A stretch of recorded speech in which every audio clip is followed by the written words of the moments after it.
In the business world, it's dog eat dog, and you need every bit of competitive edge you can possibly get. Whether you're a salesperson, an entrepreneur, a small business owner, or corporate executive, you've landed on the podcast that gives you that edge and more. This is the Business Coach Unplugged podcast. Exploring the strategies, tactics, and mindset shifts needed to elevate your business and leadership skills to new heights. Your host has walked the walk. He's coached thousands of clients to remarkable results and rubbed shoulders with legends like Tony Robbins, Ken Blanchard, Jack Canfield, and Brian Tracy. It's practical advice, inspiring stories, and the occasional dose of tough love, helping you to overcome challenges and seize opportunities. This is the Business Coach Unplugged podcast. And now your host, owner of Potential in Motion, coaching you to the edge of what's possible, Tom Kelly. Welcome to the Business Coach Unplugged podcast. I'm your host, Tom Kelly. A few months ago, I went to my doctor for my annual physical, and I got some news that I really didn't want to hear. My cholesterol was high, and my doctor recommended that I start taking a statin. Now, my immediate reaction was, no way. I'm not somebody who likes being told that there's something wrong with me, especially when I believe there's something I can do about it. So I asked my doctor if he would give me 90 days to see what I could do on my own. I told him I would change my exercise routine, make some changes to my diet, change some of my daily habits, and make some adjustments to my supplement routine. Then, after 90 days, I'd come back, run the blood work again, and we'd see what happened. Now, before you think this is going to be a podcast about whether you should or shouldn't take a statin, that's not what this episode is about. I'm not a doctor, I'm not giving medical advice, and I'm certainly not telling you what you should do about your own health. That's a conversation you need to have with your doctor. What I want to talk about today is what happened when I decided to take a problem that I didn't like, focused on the things I could control, created a plan, and then actually followed through with it. And the results were pretty remarkable. When I went back 3 months later, my total cholesterol had gone from 254 down to 177, a 30% reduction. My LDL, which had been 181, had dropped to 116, a 36% reduction. And my A1C had gone from 5.7 down to 5.4, a 5% reduction. In 3 months, I not only reduced my numbers across the board, I optimized them. I had also lost more than 10 pounds during those 3 months. And probably the thing I noticed most as my day-to-day life was that my energy had absolutely skyrocketed. Now, obviously, those numbers got my attention, but as I looked at the results, I started thinking about something completely different. This wasn't really a story about cholesterol. It was a story about ownership. And it was a story about what can happen when you stop focusing on everything you can't control and start focusing on the things you actually can. The more I thought about it, the more I realized that this is exactly what I talk about with my coaching clients all the time. Whether you're running a business, leading a team, building a sales career, or trying to improve something in your personal life, the process is remarkably similar. You can't always control the circumstances you're given, but you can control what you do next. So in today's episode, I'm going to walk you through what happened during those 90 days, what I actually changed, what surprised me about the results, and most importantly, what I learned from the experience that you can apply to your business, your career, your leadership, or really any area of your life where you're trying to create a different result. Because here's the question I want you to think about as we get started. What could you change in 90 days if you stopped waiting for the perfect answer and simply focused on the things you can control? So let's jump in. Let's start with something I think is at the heart of almost every coaching conversation I have, and that's the concept of ownership. When I say ownership, I'm not talking about blame. I'm talking about responsibility, and there's a big difference between the two. When something isn't going the way we want it to go, our natural tendency is to look for an explanation. Sometimes those explanations are completely legitimate.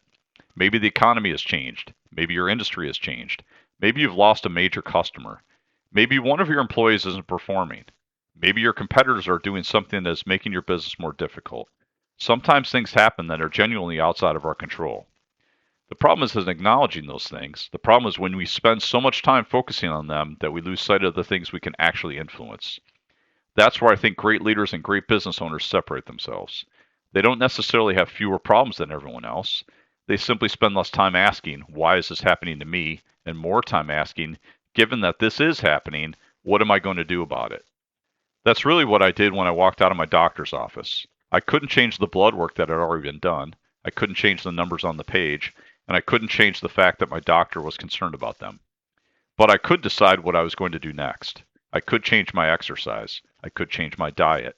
I could change my daily habits. I could learn more. I could create a plan, execute it, and see what happened. And I think that's one of the most powerful questions you can ask yourself when you're dealing with any kind of challenge. What can I control? I see this all the time with business owners. The market is terrible. Okay, I understand that. So what can we control? We've lost 2 major customers. That's obviously a problem. So what can we control? My salespeople aren't prospecting enough.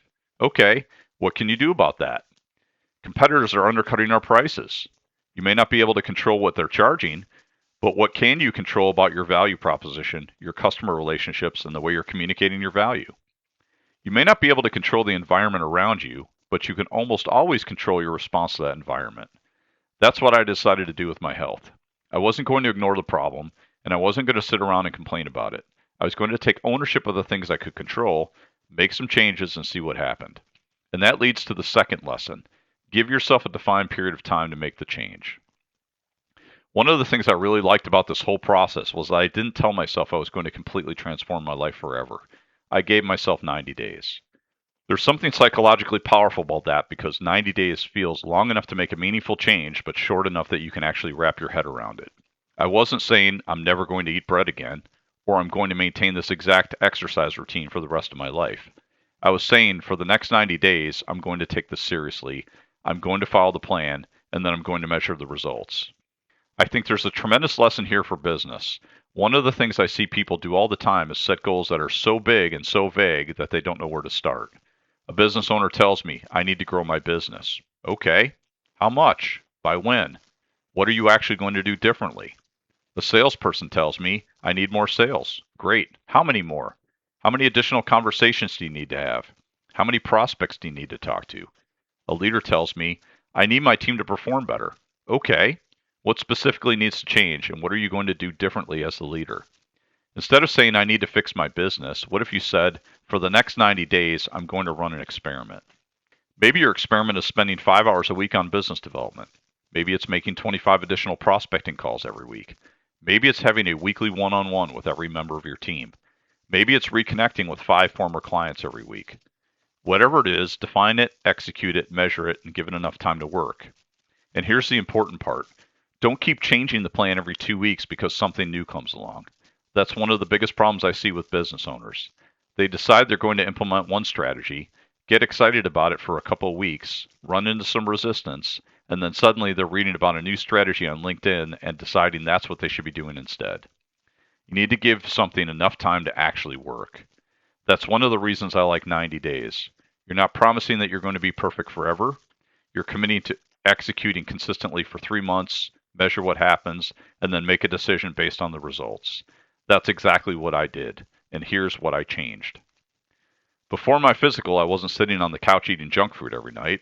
I was already exercising and taking supplements, and I thought I was eating reasonably well. My normal workout routine was 3 one-hour workouts every week. I had 1 upper body workout with weights, 1 lower body workout with weights, and I was boxing once a week. So I wasn't starting from zero. And I think that's an important point because sometimes improving something isn't about going from 0 to 100. Sometimes it's about going from 70 to 90. The first thing I changed was exercise.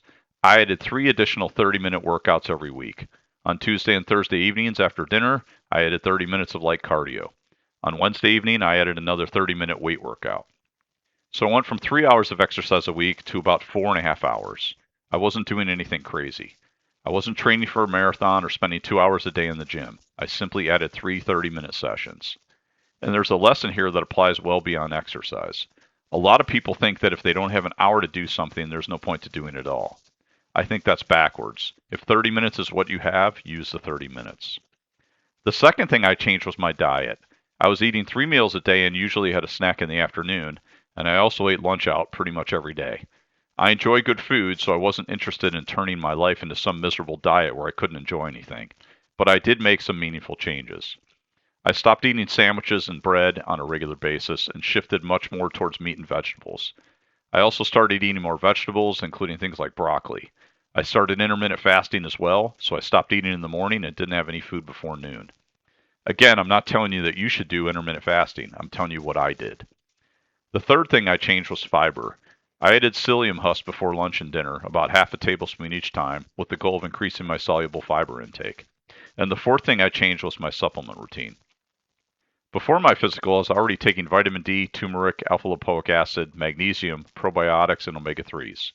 During the 90-day experiment, I added cholesterol, berberine, vitamin K2, and a product called Red Food from Standard Process. And again, I'm not telling you to take any of these supplements. I'm simply telling you what I personally did. I also want to make an important distinction here because I changed multiple things at the same time. I can't tell you exactly how much each individual change contributed to the outcome. Maybe the diet was responsible for a significant portion of it. Maybe the additional exercise played a major role. Maybe losing the weight mattered. Maybe the increased fiber helped. Maybe the supplements contributed. Maybe all those things played a role. I wasn't conducting a clinical trial. I was trying to improve my own health. But I could do something very simple. I could make the changes, stick with them for 90 days, and then measure what happened. And that's where things got really interesting. 3 months later, I went back for another blood test, and I was really curious about what I was going to see. It's one thing to make changes. It's another thing to find out whether those changes actually produced a measurable result. And here's what happened. My total cholesterol went from 254 down to 177, which was a 77-point reduction. My LDL went from 181 down to 116, a 65-point reduction, and my A1C went from 5.7 down to 5.4. I had also lost more than 10 pounds. And then there was something else that wasn't captured on the blood test. My energy had skyrocketed. I felt better. I had more energy throughout the day. I felt more alert, and I felt I was operating at a different level. Now, I want to be very clear about something. I can't tell you that my particular approach will produce the same results for you. I can't tell you that each individual change caused a specific portion of the improvement, and I certainly can't tell you that someone should ignore their doctor's recommendation about medication. That's not the point of the story. I'm simply telling you what happened when I decided to work with my doctor, take responsibility for the things I could control, make some significant changes, and then measure the results.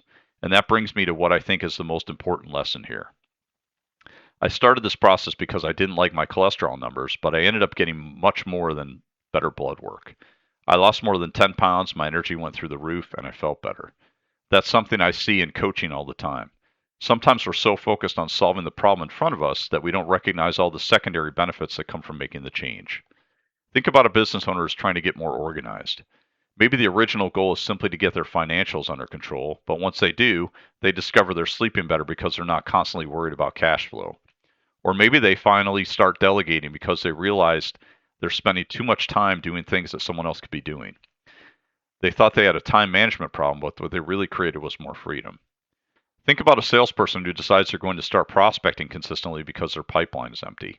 The initial goal is more opportunities, but after a few months of doing it consistently, they're more confident, they're having better conversations, they're less dependent on a handful of customers, and they're less stressed at the end of the quarter because they actually have a pipeline. The original goal was more sales, but the benefit was much bigger. That's what happened to me.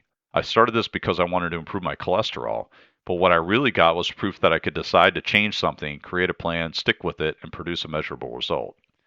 And I think that's incredibly powerful because once you prove to yourself that you can change one thing, you start looking at other things differently. You start thinking, if I was able to change that, what else can I change? And that's where this becomes much bigger than a cholesterol story. There's another lesson I took away from this experience, and it's something I talk about with my coaching clients all the time. You can't manage what you don't measure. Think about how often we do this in business. A business owner tells me, I think we're doing better. I'll ask, how much better? And they'll say, I don't know. The sales leader says the team seems to be more productive. I'll ask, how do you know? Again, there isn't always a clear answer. Now, I'm not suggesting that everything important can be reduced to a number. It can't. Leadership isn't just numbers, relationships aren't just numbers, and culture isn't just numbers. But if you don't have some way of measuring progress, you're relying on your feelings to tell you whether you're improving, and feelings can be incredibly misleading. That's why I had a before number and an after number. 254 became 177, 181 became 116, 5.7 became 5.4. I knew where I started, I knew where I ended, and I knew what I had done differently in between. Think about how you could apply that to your business. If you want more sales, don't just measure revenue. Measure the activities that create revenue. How many prospecting calls are you making? How many conversations are you having?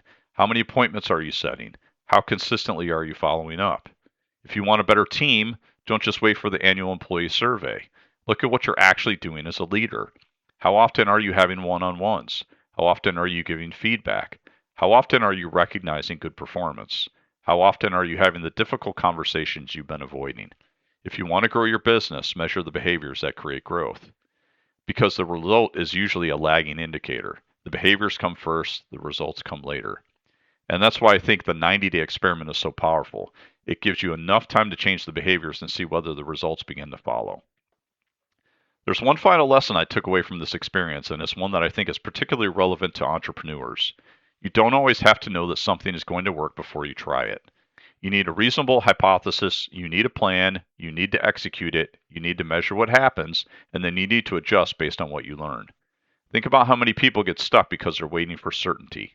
They're waiting for the perfect business strategy, the perfect marketing plan, the perfect employee, the perfect time to launch, or the perfect economic environment. But that's not how business works. You rarely get certainty. What you get is information. You make a decision, you take action, you see what happens, and then you make a better decision based on what you learned. That's what I did with my health. I didn't know exactly what was going to happen after the 90 days. I had a hypothesis. I thought if I increased my exercise, changed my diet, increased my soluble fiber, changed some of my daily habits, and made some other adjustments, I might see improvement. I didn't know how much improvement I would see, and I didn't know which change would matter most, but I knew I could run the experiment. And that's something I think every business owner should be doing, run the experiment. So let me turn this back to you. What is the problem in your business that you've been talking about for the last 6 months, or maybe the last year? Maybe you need more sales. Maybe your business has plateaued. Maybe your team isn't performing the way you want them to. Maybe you're spending too much time working in the business. Maybe you need to delegate more. Maybe you've been avoiding a difficult conversation. Maybe you've been saying you need to start prospecting more consistently. Maybe you need to improve your customer experience. Maybe you need to finally implement that system you've been talking about for the last 2 years.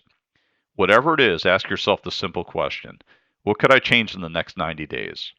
Not forever, not for the rest of your life, for 90 days. And approach it like an experiment. First, define the problem. What exactly is wrong? Don't say my business isn't growing. Get more specific. Revenue is flat. We're losing too many customers. We're not generating enough qualified leads. I'm spending too much time on administrative work. My salespeople aren't prospecting. My team isn't communicating. Get specific. Second, define the outcome. What would success look like 90 days from now? Maybe it's a certain amount of new revenue. Maybe it's a certain number of new customers. Maybe it's getting 10 hours a week back by delegating things you shouldn't be doing. Maybe it's improving a particular team metric. Whatever it is, define it. Third, identify the behaviors that are going to create the result. This is where most people skip a step. They set the goal but don't define the behavior. They say, I want to lose weight. Okay, what are you going to do differently? They say, I want more sales. Okay, what are you going to do differently? They say, I want a better team. Okay, what are you going to do differently? The behavior is the bridge between where you are and where you want to go. Fourth, measure it. Decide before you start how you're going to know whether you're making progress. And finally, commit to the 90 days. Don't change the experiment every time you get bored. Don't abandon it because you didn't get immediate results. Don't decide after 2 weeks that it isn't working. Give it a fair shot. Then at the end of the 90 days, look at the results. What worked? What didn't? What surprised you? What did you learn? And then make your next decision based on what you learned. That's how you create progress. When I look back at this experience, I think it's what I really learned. The biggest lesson wasn't about cholesterol. It wasn't about supplements, and it wasn't about diet. It wasn't really even about exercise. The biggest lesson was that I had a problem. I decided to take ownership of it. I created a plan. I executed the plan consistently. I measured the results, and then I learned from what happened. That's a pretty good formula for life, and that's a pretty damn good formula for business. Because none of us get to control everything. There will always be things happening around us that we don't like. There will always be uncertainty, competitors, difficult employees, difficult customers, economic cycles, technology changes, and things that just don't go according to plan. The question isn't whether you're going to have problems. You're going to have problems. The question is what you're going to do about them. That's where leadership begins. That's where entrepreneurship begins. And honestly, that's where personal growth begins. You stop waiting for somebody else to fix it. You stop waiting for the perfect circumstances. You stop waiting for certainty. And you start asking yourself, what can I control? What can I change? What can I measure? And what can I accomplish in the next 90 days? Because you might be surprised. You might discover that you have more influence over the outcome than you thought you did. You might discover that the problem wasn't as impossible as it seemed. You might discover that one small change creates another change, which creates another change, and before you know it, you're operating at a completely different level. That's what happened to me. I walked into my doctor's office with numbers I didn't like. I walked out with a 90-day challenge. 3 months later, the numbers were dramatically different. But here's the part I don't want you to miss. The numbers didn't change because I wanted them to change. They changed because I changed what I was doing. And that's the lesson I want you to take away. If you want a different result, something has to change. Maybe you don't need a completely new strategy. Maybe you don't need more information. Maybe you don't need another book, another seminar, another consultant, another software program, or another AI tool. Maybe you simply need to take ownership of the problem that's sitting right in front of you and decide what you're going to do about it. So here's my challenge to you. Think of one thing in your business, your career, your leadership, or your personal life that you would genuinely like to change. Write it down. Define what success would look like. Identify the behaviors that are going to create that result. Figure out how you're going to measure it, and then give yourself 90 days. Not someday, not when things slow down, not when the economy gets better, not when you have more time. Start the experiment, because you might be surprised by what you can accomplish in 90 days. And if you only take one thing away from today's episode, I want it to be this. You can't always control the circumstance you're given, but you can control what you do next. Take ownership of the things you can control, make a plan, execute it consistently, measure the results, and then adjust based on what you learn. That's how you create change. That's how you create momentum, and that's how you create results. If you found today's episode useful, you can also access a number of free resources that will help you improve your business, as well as your leadership on my website at www.businesscoachchicago.com. Also, feel free to reach out to me on LinkedIn. I would love to connect with you and continue the conversation. Thanks for listening. If you enjoyed the podcast, please click the subscribe button, leave a review, and of course, invite your friends to listen in as well. I'm Tom Kelly. Until next time, enjoy your week. You've been listening to the Business Coach Unplugged podcast. On this highly useful podcast for people in the business world, you get the absolute top-notch info from an absolute pro on how to elevate your business and your leadership skills. Tom Kelly owns Potential in Motion, coaching you to the edge of what's possible. He's also a professional speaker and leadership trainer. He's worked with some of the biggest names in the coaching business: Tony Robbins, Ken Blanchard, Jack Canfield, Brian Tracy. To sign up for a complimentary coaching session and to access some great free resources, hit the website at businesscoachchicago.com. Your success is not just a possibility, it's a certainty. See you next time on the Business Coach Unplugged podcast.